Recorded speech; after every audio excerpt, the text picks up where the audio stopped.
Era uma noite fria de outono quando meus pais decidiram participar da festa de formatura de um dos amigos do meu irmão mais velho. Enquanto minha irmã, Alice, e eu ficávamos em casa, a expectativa de uma noite livre de regras e responsabilidades nos deixava animadas. Afinal, não é todo dia que temos a casa só para nós, sem nossos pais por perto. Alice, com seus 21 anos, e eu, com meus 17 anos, sempre fomos muito próximas, compartilhando segredos e aventuras. Compartilhávamos uma conexão especial, e essa noite não seria diferente. Assim que nossos pais saíram, mergulhamos em uma maratona de filmes e jogos de tabuleiro, rindo e nos divertindo como só irmãs podem fazer. Por volta das 22 horas, quando o filme terminou e estávamos nos preparando para limpar a bagunça dos lanches, notamos um estranho piscar de luzes vindo da parede oposta à sala de estar. O brilho pulsante parecia vir da porta da frente, o que nos deixou um pouco inquietas, considerando que morávamos em uma área remota, onde visitantes eram raros. Inicialmente, pensei que fossem apenas os faróis de um carro passando pela estrada distante, mas quando o piscar persistiu, a preocupação começou a surgir em nós duas. Decidimos investigar, e ao nos aproximarmos da janela da sala, vimos 3 carros parados ao redor do loop em frente à nossa casa.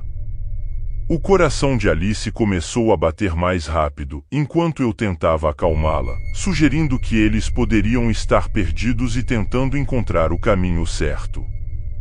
No entanto, o nervosismo continuou a crescer quando ouvimos a maçaneta da porta da garagem sendo manipulada. A princípio, eu descartei como um animalzinho curioso, algo comum naquela região. Mas Alice, mais cautelosa, insistiu que devíamos trancar todas as portas e ligar para os nossos pais. Antes que pudéssemos decidir o que fazer, um estrondo vindo do porão nos fez congelar de medo. Sem pensar 2 vezes, corremos escada acima até o quarto de Alice e nos escondemos no armário, enquanto eu discava freneticamente o número dos nossos pais. Eles instruíram-nos a ficar quietas e ligar para a polícia. No escuro do armário, agarrei-me a um cabide como se fosse a minha última linha de defesa, enquanto Alice segurava seu salboarde, pronto para qualquer eventualidade. Os minutos pareciam horas, enquanto ouvíamos passos ecoando pela casa vazia. O terror tomou conta de nós quando a luz do quarto se acendeu, revelando a presença de um intruso. Nossos corações dispararam enquanto ouvíamos os sons de alguém vasculhando o quarto em busca de algo de valor. Segurando a respiração, rezamos para que o desconhecido não nos encontrasse. Por sorte, a maçaneta do armário estava trancada, impedindo a entrada do intruso. Depois de alguns minutos de angústia, os passos se afastaram e finalmente o silêncio reinou novamente na casa. Com coragem renovada, decidimos escapar pela janela do quarto de Alice e nos refugiar no telhado até a chegada da polícia. Após uma longa espera, finalmente ouvimos as sirenes se aproximando e os policiais entrando em ação. Ao retornarmos à casa, ficamos chocadas ao ver o caos deixado pelo intruso. Móveis revirados, pertences pessoais espalhados pelo chão e a sensação de violação pairando no ar. Embora a experiência tenha sido assustadora e traumática, saímos ilesas, com uma nova apreciação pela segurança de nossa casa e a importância de estarmos sempre vigilantes. E, acima de tudo, nos tornamos ainda mais unidas, enfrentando juntas o medo e a incerteza, e emergindo mais fortes do que nunca.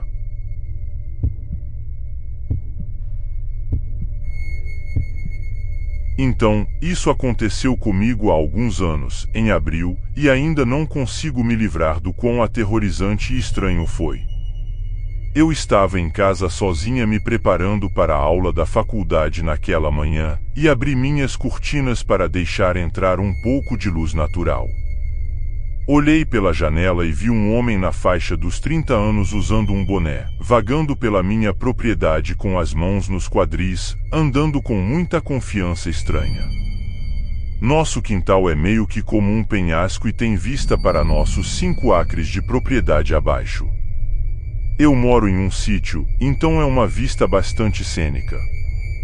Eu estava realmente confusa e pensei que talvez fosse um trabalhador que minha mãe havia contratado para as reformas da casa, admirando a vista.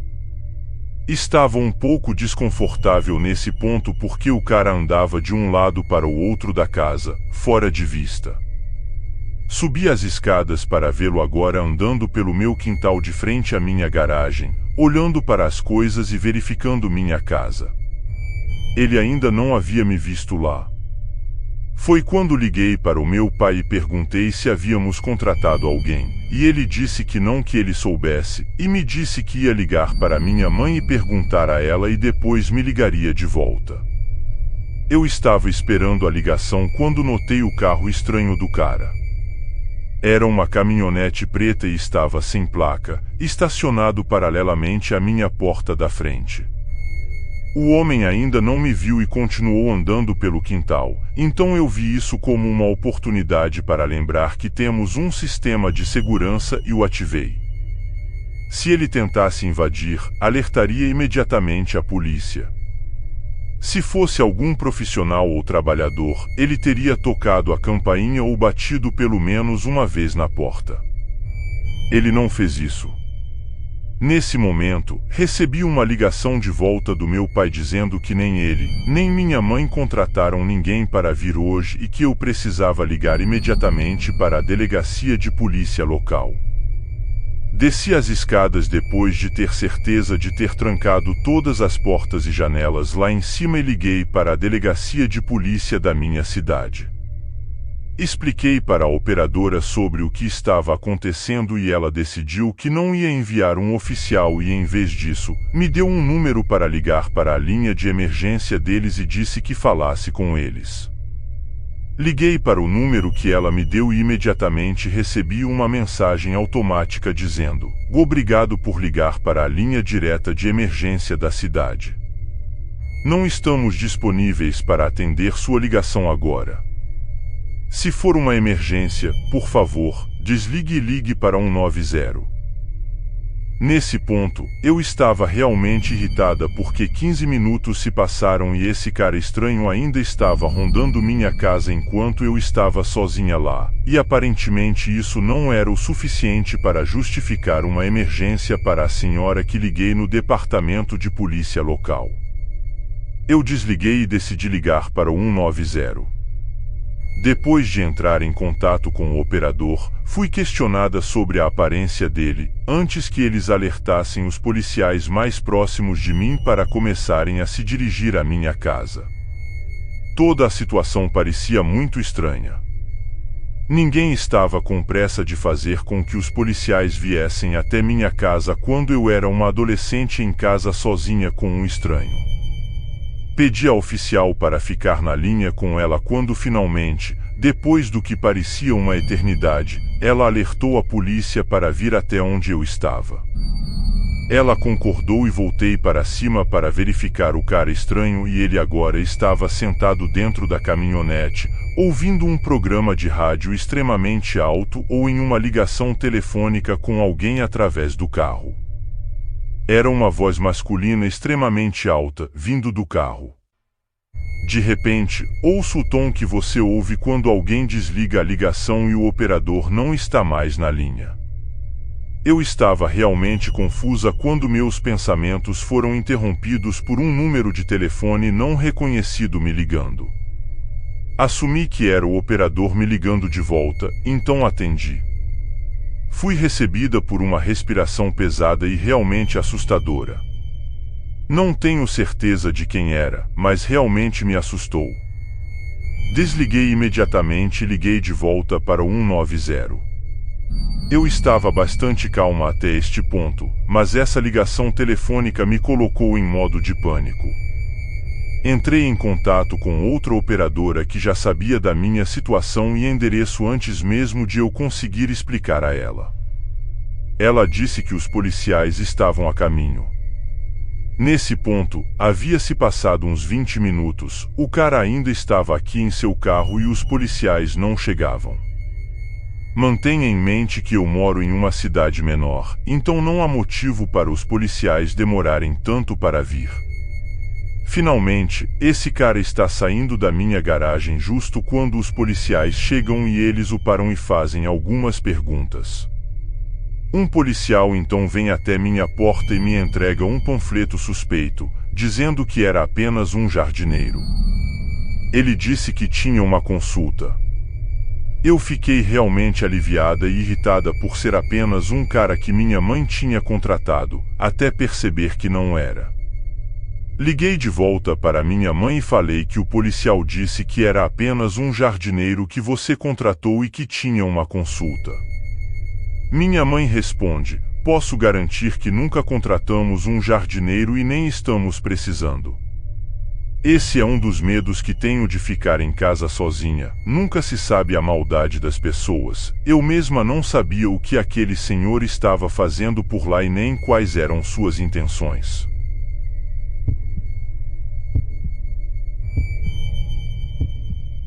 Isso aconteceu quando eu tinha 15 anos. Morava em uma casa modesta nos subúrbios com minha mãe e meu irmão mais velho.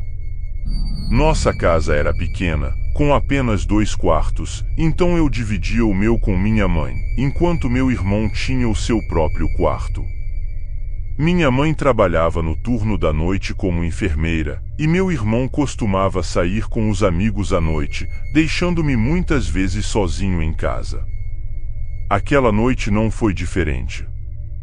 Minha mãe estava no trabalho e meu irmão havia saído para uma festa. Eu estava em meu quarto, entretido com o celular, quando ouvi um som vindo da sala de estar.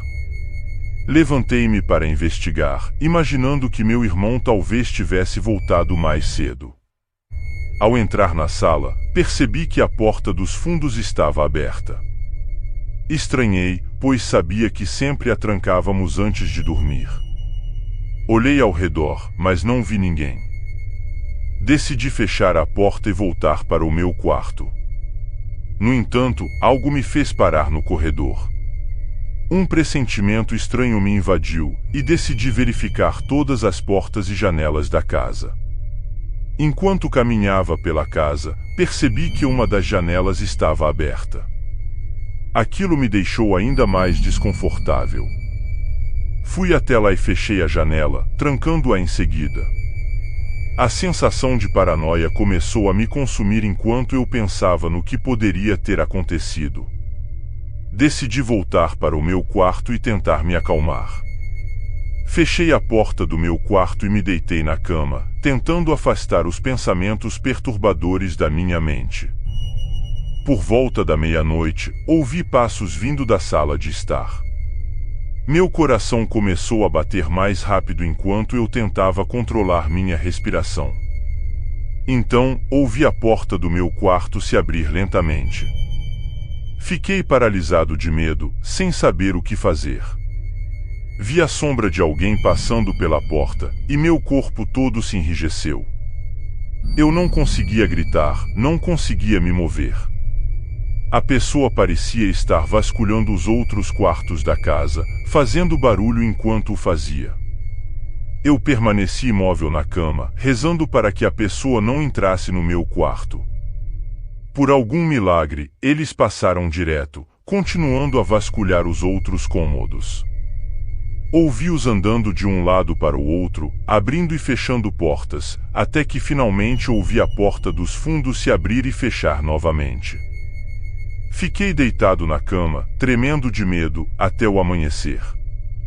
Quando finalmente tive coragem de sair do quarto, percebi que minha mãe ainda não tinha voltado do trabalho. Liguei para meu irmão, mas ele ainda estava na festa. Contei a ele o que tinha acontecido, e ele imediatamente veio para casa. Juntos, revistamos a casa, mas não encontramos ninguém. Nada havia sido roubado, e não havia sinais de arrombamento. Ficamos perplexos, sem saber quem poderia ter entrado em nossa casa e por quê. Ao longo dos dias seguintes, a sensação de insegurança continuou a me assombrar. Eu constantemente verificava as fechaduras das portas e janelas, e tinha dificuldade para dormir à noite. A experiência deixou marcas profundas em mim, e eu nunca mais me senti completamente seguro em minha própria casa. Minha mãe aumentou a segurança da casa, instalando sistemas de alarme e reforçando as fechaduras. Mesmo assim, o medo persistiu. Até hoje, nunca descobrimos o que realmente aconteceu naquela noite.